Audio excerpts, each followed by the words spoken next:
The massive windows of the Stellar Alliance flagship stretched from floor to ceiling, offering a breathtaking view of the star-filled space beyond.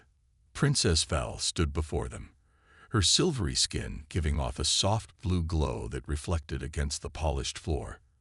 Her long, flowing robes shifted like liquid starlight with each movement, a reminder to all who saw her of the luminary's advanced evolution. Another boring meeting, she thought, watching the latest alien ship dock in the hangar bay. The Stellar Alliance had hosted 12 different species this week alone, each hoping to gain favor with the luminary. As the most advanced race in the known galaxy, Val's people held significant power in galactic politics.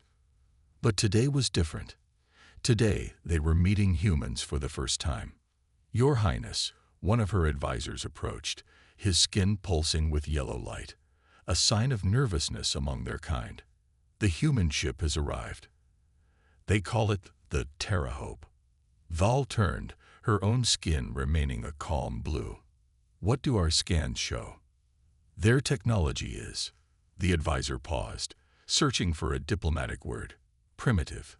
They still use nuclear fusion drives, and their ship has no telepathic enhancement systems at all." "How do they even communicate effectively?" Val asked, genuinely curious. The idea of a spacefaring race without telepathy seemed almost impossible to her. The answer came in the form of heavy boots clicking against the floor. The human delegation had arrived, and at their head walked a tall figure in a dark blue uniform decorated with silver badges. Unlike the flowing movements of the luminary, his steps were firm and purposeful. "Your Highness," the human said, offering a slight bow. "I'm Commander Jack Stone of Earth's United Space Command. Thank you for accepting our request for this meeting." Val's skin flickered with subtle patterns of surprise. The human spoke clearly and confidently, showing none of the awe or nervousness that other species typically displayed in luminary presence. More surprisingly, he was looking directly at her. Most species found the luminary's glow uncomfortable to view directly. "Welcome aboard the Celestial Dawn, Commander," Val replied, her translator converting her telepathic thoughts into human speech. "Though I must admit, we were surprised by your request. Few young species seek direct diplomatic contact so early in their space age." Jack smiled, a curious expression that Val's species didn't have. "We humans believe in taking bold steps, Your Highness. The universe is vast, but it gets smaller when we reach out to each other." "Bold indeed," Val said, her skin shifting to a slightly darker blue, a sign of interest that she quickly suppressed. "Your species has only achieved faster-than-light travel within the last 50 years. Most races wait centuries before approaching the Stellar Alliance." "Well," Jack replied, still wearing that curious smile, "humans have never been very good at waiting. We prefer to make things happen." Several of Val's advisors pulsed with alarmed yellow light at this casual response, but Val found herself intrigued. There was something different about these humans. They lacked the advanced technology of other races, yet they carried themselves with an unusual confidence. "Then let us make things happen, Commander," Val said, gesturing toward the conference room. "Show us what humanity has to offer to the galaxy." As they walked to the meeting room, Val noticed something else unusual. While her advisors were busy scanning the humans with various devices, trying to analyze and predict their behavior patterns, Commander Jack was simply observing. His eyes moved around the ship with genuine curiosity, taking in details that most species missed. For the first time in many years, Val found herself unable to predict how a diplomatic meeting would go. These humans didn't follow the logical patterns her people were used to. They were unpredictable, emotional, and strangely confident despite their technological limitations. It was going to be an interesting day indeed. 3 days into the diplomatic meetings, Princess Val was confused. Her species prided themselves on their ability to predict and analyze behavior, but humans, especially Commander Jack, kept surprising her. "You mean you make decisions without calculating all possible outcomes?" she asked during their 4th meeting. The conference room's soft lighting made her silvery skin glow gentler than usual. Jack leaned back in his chair, that strange human smile on his face again. "Sometimes the best decisions come from here," he said, tapping his chest. "Your thoracic cavity." Val's skin flickered with confusion. "No," Jack laughed, another strange human reaction that fascinated her. "From our hearts, our feelings." Several of Val's advisors pulsed with dismissive orange light. One of them, Advisor Lin, spoke up. "Feelings are primitive responses. Proper decisions require careful calculation of at least 1,000 possible outcomes." "Really?" Jack raised an eyebrow. "Then let's try something. Princess, would you join me for a moment?" Val nodded, her curiosity overtaking her usual diplomatic reserve. Jack walked to the large viewport and pointed to the stars. "How many calculations would your people make before deciding to explore an unknown star system?" he asked. "Our exploration ships run approximately 10,000 probability calculations before approaching any new system," Val replied proudly. "And how long does that take?" "About 3 standard days." Jack's smile grew wider. "We humans would look at that star, feel excited about what we might find, and go explore it within hours if we thought it was safe enough. Sure, we do some basic calculations, but we also trust our instincts." "That's dangerously primitive," Advisor Lin protested, his skin now pulsing angry red. "Is it?" Jack turned to face them. "While your ships spend 3 days calculating, we could explore 3 different systems. Sometimes being faster and more adaptable is better than being perfect." Val found herself strangely drawn to this logic. But how do you avoid disasters without proper calculations? "We don't always avoid them," Jack admitted, "but we learn from them. Every failure teaches us something new. That's how we went from horse-drawn carriages to starships in just a few hundred years." The concept was alien to Val. Her people had developed their technology slowly, carefully, with each step planned over decades.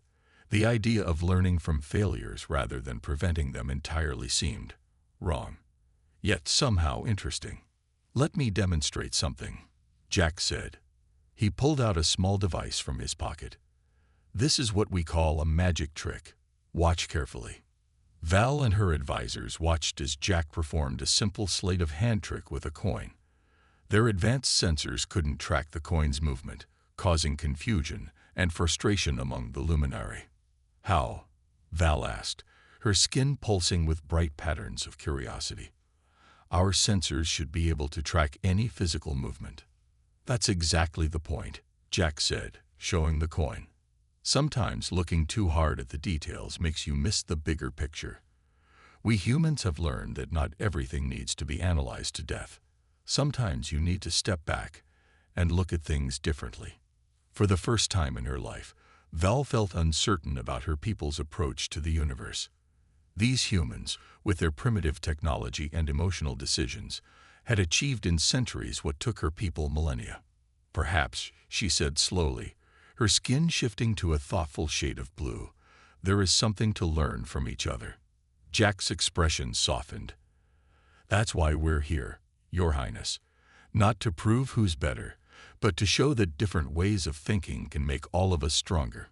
As Val watched him explain more human concepts to her fascinated advisors, she realized that these diplomatic meetings were becoming far more interesting than she had ever expected. The warning alarms caught everyone by surprise.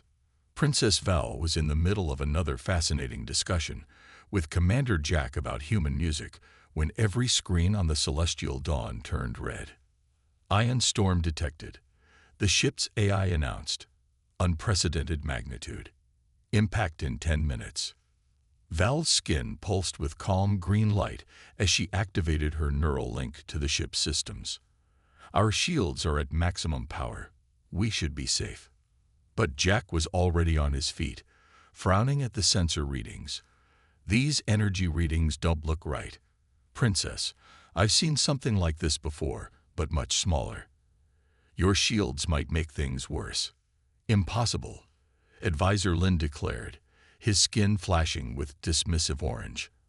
Our shield technology is the most advanced in the galaxy. The calculations show. With all respect, Jack interrupted. Your calculations are based on normal ion storms. Look at these energy patterns. They're spiraling, not flowing straight. Your shields will act like a funnel. Val hesitated. Her people's technology had never failed them before, but something in Jack's voice made her listen. Explain quickly. On Earth, we studied similar phenomena in our old particle accelerators, Jack said rapidly. When energy spirals like this, a solid barrier makes it collapse inward. We need to disperse it, not block it. The storm was now visible through the viewport, a massive swirl of purple-white energy, far larger than any ion storm in luminary records. The ship's AI started a countdown. Impact in 5 minutes. What do you suggest? Val asked, ignoring her advisor's protests.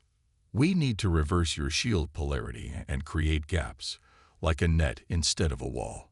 Let some of the energy through in controlled bursts. It's risky, but our calculations show that would be suicide. Lynn interrupted, skin pulsing red with alarm. Your calculations can't predict what they've never seen before, Jack argued. He turned to Val. Princess, sometimes you need to trust something other than numbers. Val looked at the approaching storm, then at her advisor's frightened faces, and finally at Jack's steady gaze. For the first time in her life, she made a decision without consulting probability charts.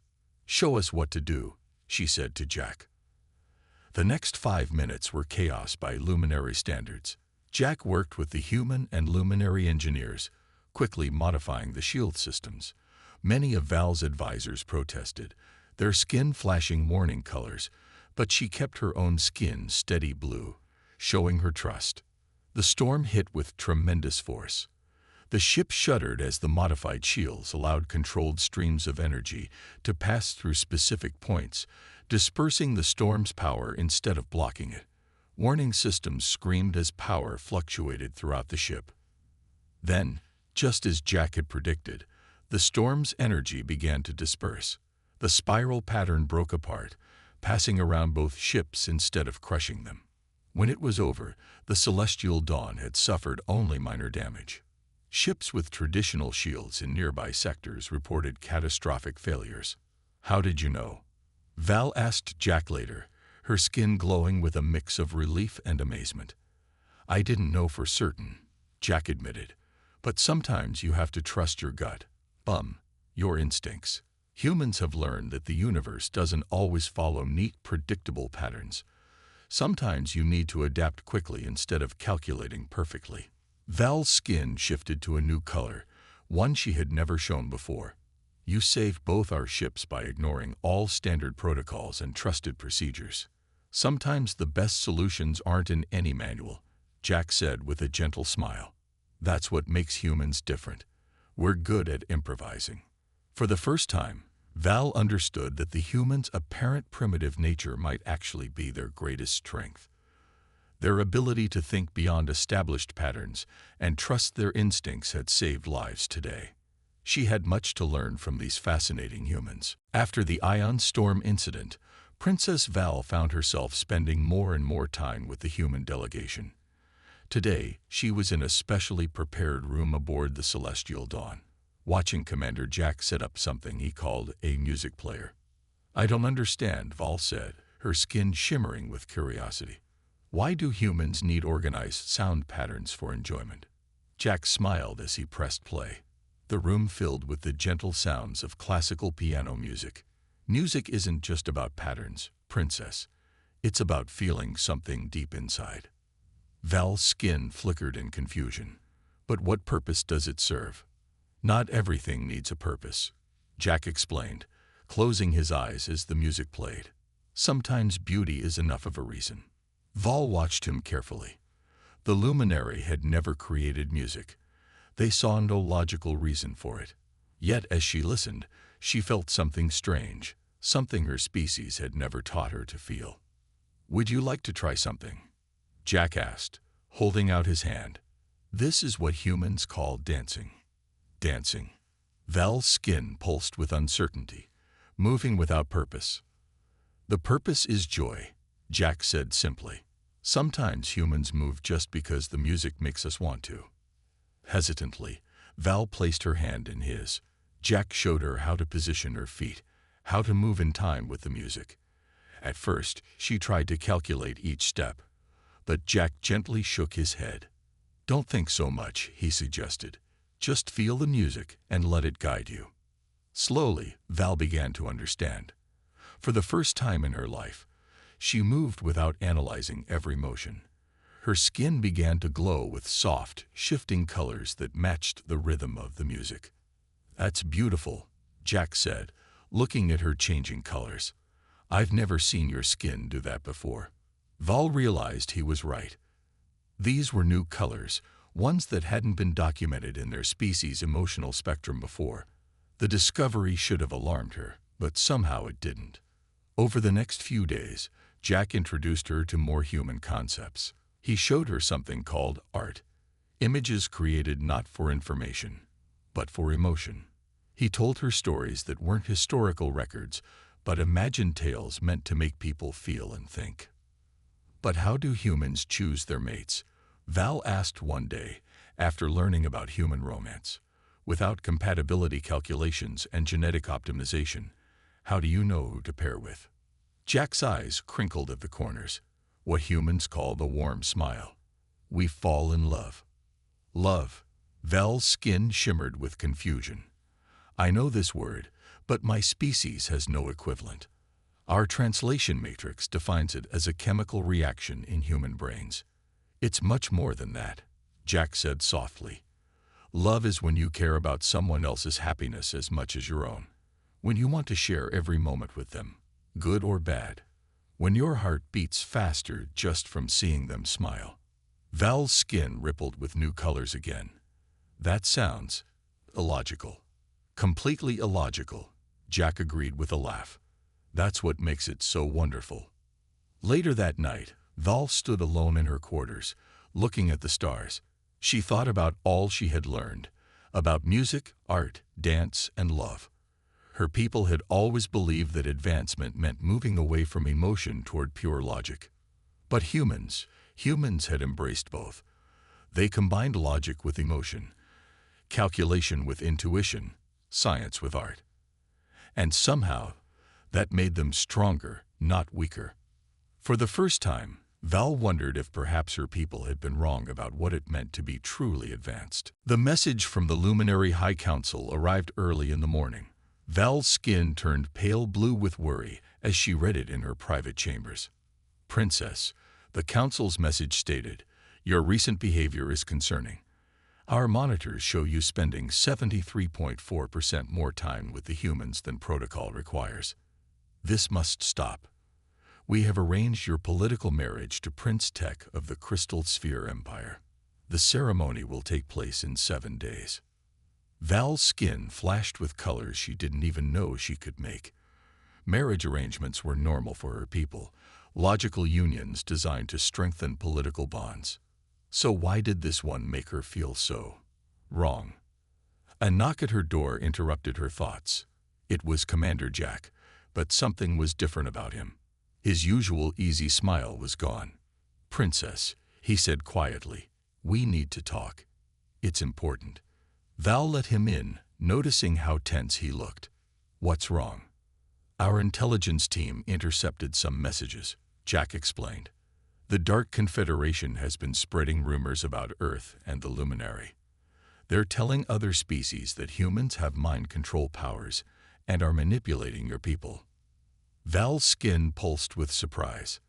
"That's ridiculous. Why would they do this?" "Politics," Jack said grimly. "They're worried about Earth and the Luminary becoming allies. Together, we'd be too strong for them to bully smaller species anymore."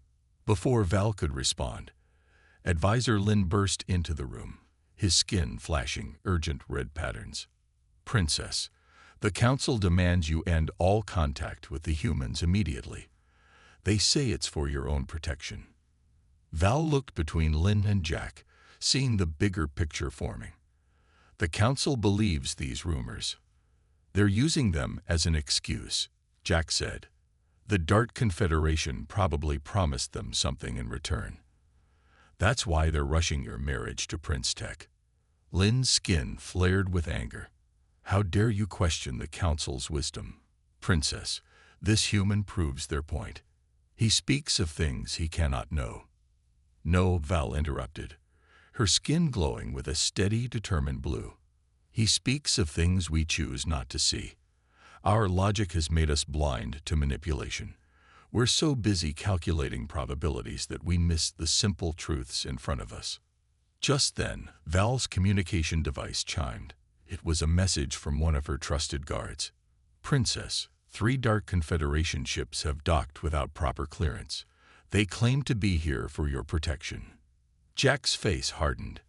They're not here to protect you. They're here to make sure you go through with the marriage to Prince Tech. The Dart Confederation probably promised the Crystal Sphere Empire something too. Val felt trapped. Her whole life, she had followed the logical path, trusted in calculations and protocols. But now, those same systems were being used against her. What do humans do? She asked Jack quietly, when all the logical choices are wrong. Jack's eyes met hers. We follow our hearts and fight for what we believe in. Val's skin began to glow with a new color, a bright, determined silver that lit up the whole room. Then perhaps it's time the luminary learned another human lesson. She turned to Lynn. Tell the council I will attend tomorrow's diplomatic gala as planned, and I will make an announcement there. After Lynn left, Jack looked at her curiously. What are you planning? Val's skin shimmered with a mix of fear and determination. Something completely illogical, something that might change everything. For the first time in her life, she wasn't calculating probabilities or following protocols. She was doing what felt right. The diplomatic gala was the grandest event the Celestial Dawn had ever hosted. Representatives from 30 different species filled the great hall, their varied forms creating a living rainbow of colors and shades. Crystal chandeliers floated in midair, their light reflecting off the polished walls. Princess Val stood at the entrance, her ceremonial robes flowing like liquid starlight. Her skin glowed with careful control, hiding the storm of emotions inside her. Prince Tech of the Crystal Sphere Empire stood nearby, his crystalline form reflecting light in geometric patterns. The marriage announcement will be made in 1 hour, Advisor Lin reminded her, his skin pulsing with satisfaction. The Dark Confederation representatives watched from their corner, their dark eyes fixed on her every move. Val nodded, but her eyes scanned the crowd for someone else. Commander Jack hadn't been seen all day, and the human delegation was strangely quiet. Suddenly, the Great Hall's doors opened. Jack walked in, wearing his formal Earth uniform with all its medals and honors. But instead of joining the other diplomats, he walked straight to the center of the hall. Your Highness, he called out, his voice carrying across the suddenly quiet room. May I have a moment of your time? The Dart Confederation representatives moved forward, but Val was already walking toward Jack. Her skin betrayed her with flickers of colors she couldn't control. Commander, she asked, aware that every eye in the hall was on them. Jack smiled that warm human smile she had come to know so well. Princess Val, I'm breaking about 100 diplomatic protocols right now, but humans have a saying.